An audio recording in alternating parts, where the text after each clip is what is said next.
Well, that's Bob Pollock, and he's from the Extension Service, and he has answers for you if you have questions. Our conversation brought to you by Marcus and Mack, voted best personal injury law firm in the Best of Indiana County contest. Marcus and Mack, a law firm representing injured people. So you can give us a call at 479-1160 or 349-WCCS if you have a question about your lawn, your yard, your garden, all of those different things. Those gardens are a little bit hydrated right now. They're certainly in a better position now than they were a couple of weeks ago, aren't they? For the most part, yes. Yeah. Things are especially looking moisture-wise. Yeah, it's looking good out in the garden. Of course, now the weeds are saying, yeah, we like it too. So yeah, we had a lull in the action there when it was so dry. Mm-hmm. Everything, well, just a lot of weeds didn't germinate, but boy, as soon as we got some moisture in that top part of the soil, those seeds germinated and off they went. Or if there were small plants there, they took off in a hurry. Did it surprise you how quickly lawns came back once the rain hit? Not really. I mean, I expected that's what they just go a little bit into dormancy, and then they get ample growing conditions again, and boom, they're off to the races. Yeah. Do weeds actually thrive more than regular old grass when it turns dry like that? They seem to. Does it just seem as if they are, or what's the deal with them? A lot of weeds are pretty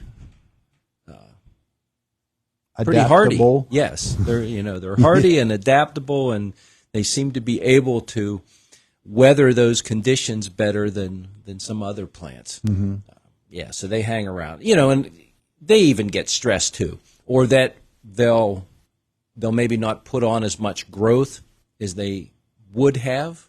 Mm-hmm. They might not grow as tall, but it might force them into flowering, and if they flower and go to seed, that can be, those droughty conditions can force that, them to mature ahead of time, what they normally might have. Yeah. Because one way or another, they seem to have mechanisms and the ability to survive. Yeah. Speaking of survival, we talk a lot about certain pollinators and bees being the primary one. When the weather is cold and rainy as it was, they have to adapt as well to what they're finding to eat, and for other materials that they are very much involved in. But they don't seem to have had a problem with all that weather either, have they? No, they seem to be able to adapt also. They might not fly as much, those crops that are dependent on them for pollination services. They may not get pollinated as well as if the weather was sunny and nice out and not rainy. But they still have to, they find their windows of opportunity to go around and fly around and pick up pollen and do their jobs. Amish neighbor was out the other day as we were walking by, and he was picking, I assume they were black raspberries. Blackberries wouldn't be in season just yet. They're coming in. Yeah, they're coming in. Yep. He had himself an ice cream pail full of them, but they were smaller, and that's why I said probably black raspberry rather than the big plump blackberries that we're used to. Yeah, because most of those that are growing along the road and everything are black raspberries. Mm-hmm. Those seem to populate well in the wild and along the roadsides, and and where things are trimmed back, and that lets an opportunity for them to get established. And the birds drop the seeds, and those get going, versus the blackberries, which are a lot less.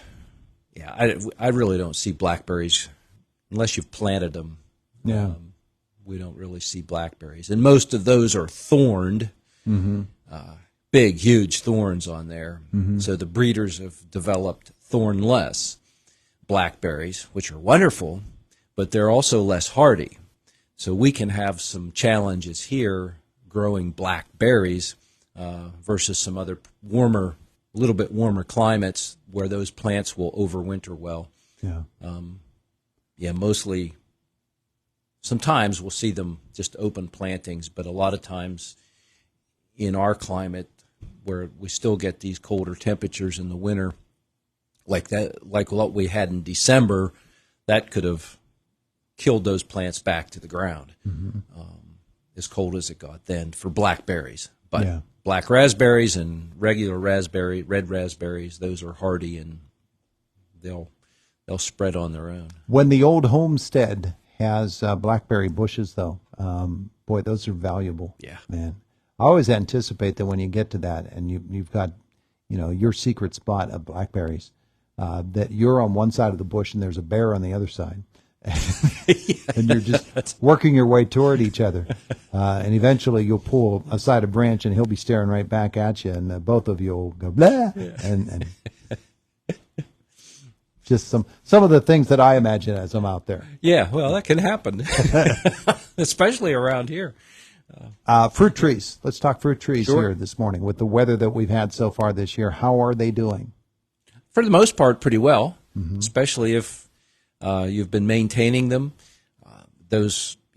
Most fruit require annual pruning to keep them open enough so that they don't get too dense. With branches, they'll tend to overpopulate themselves with branches and water sprouts and suckers coming up from the base a lot of times. And so we have to annually maintain those, and then by pruning those annually, that also helps us maintain more of a balanced crop load, so it influences how many flowers will be on the tree. And usually on an apple tree, the most productive wood or branches are ones that are anywhere from 2 to 5 years old. So that's another reason we want to do pruning, is so that we can encourage a mixture of those age groups of branches, because again, that's going to be the most productive wood. When we get older than that, it takes more energy for that tree to maintain that branch and that limb. And it's going to continue to get older. It won't flower as much, so it won't fruit as much. So those are really important practices in an orchard to maintain those plants. And that's true of blueberries as well. We need to do annual pruning, and we adjust that based on the variety and the growth, and the site where that plant is. How vigorous does that plant grow?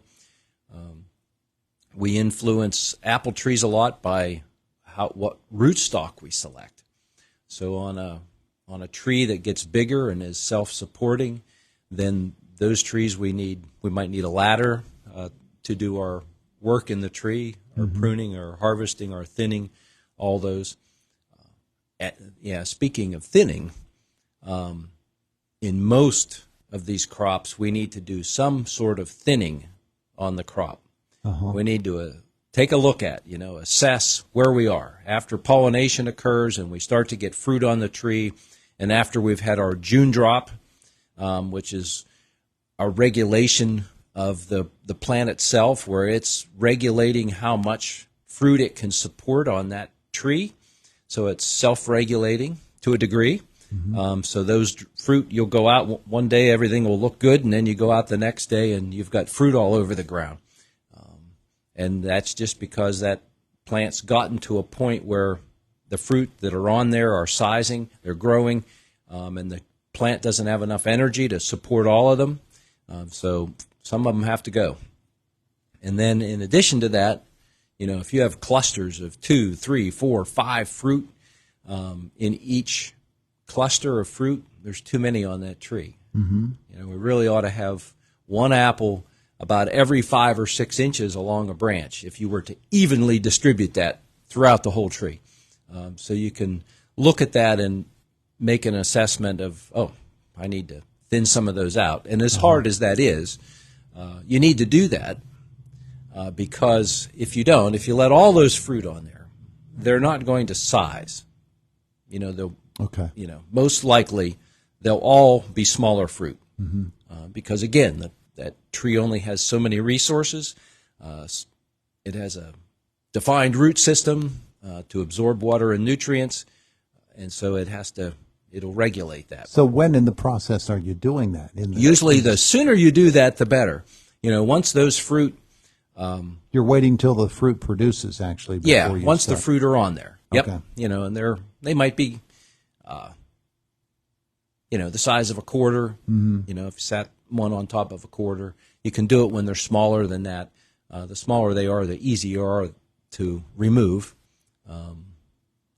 But the other piece of that is not only the size and the quality of the fruit, but if you stress that tree every year, if you let all those fruit on there and try to mature them all, you're going to still get something, but that influences that tree's ability and its energy level to make new flowers, buds for next year. So if you overdo it this year, then you're not going to have as strong as bloom next year, and maybe even the year after that. So by maintaining that and doing thinning and trying to get a balanced crop load on there, and that anybody that's doing it commercially, that's a very important time of year, is pollination. And once those fruit are on there, then they're assessing, well, how many fruit are on there? Do I need to thin these? In most cases, they do. And then they go from there, trying to maintain some consistency there, because they know the energy it takes to make new flower buds and leaf buds for next year. We don't want to mess up our ability to have a crop next year. Horticultural science. Yes. With Bob Pollock this morning. Thank you, sir. You're welcome. It's the voice of Indiana County, WCCS.